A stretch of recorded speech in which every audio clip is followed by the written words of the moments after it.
A big part of the M3's appeal is its ability to blend into its surroundings, with only a few subtle visual styling cues hinting at its sinister cloak and dagger disposition.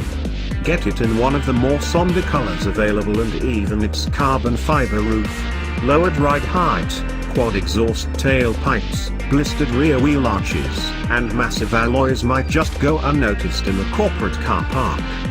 Not that other road users will ever mistake an M3 when it's looming large in their rear-view mirror.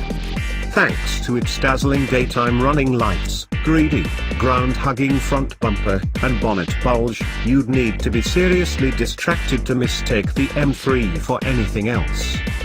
Once you've managed to get some heat into the M3's wide, low-profile tires, the chassis begins to warm to its task, but it's not exactly a cosseting experience.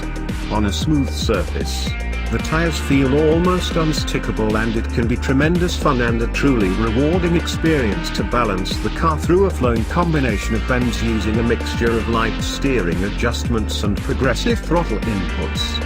However, roads of this ilk are increasingly rare in the UK, and even in its comfort setting, on relatively well-maintained roads, the M3's suspension can feel unyieldingly firm.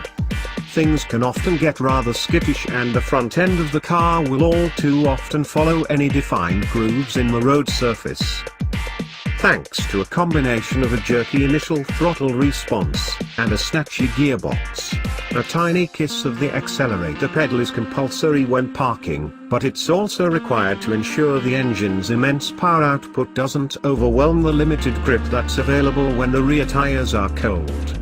Thankfully, before things can get too leery, the electronic stability control will clamp a lid on any unruly power outbursts and ensure everything remains pointing front and center. From here on, it's a case of how hot you want to play it. For normal road use, the performance is pretty much off the scale. So much so, that on first acquaintance, as your eyes adjust to the horizon rapidly transforming into the here and now, we can pretty much guarantee the toes on your right foot will be curling long before the engine gets anywhere near its red line.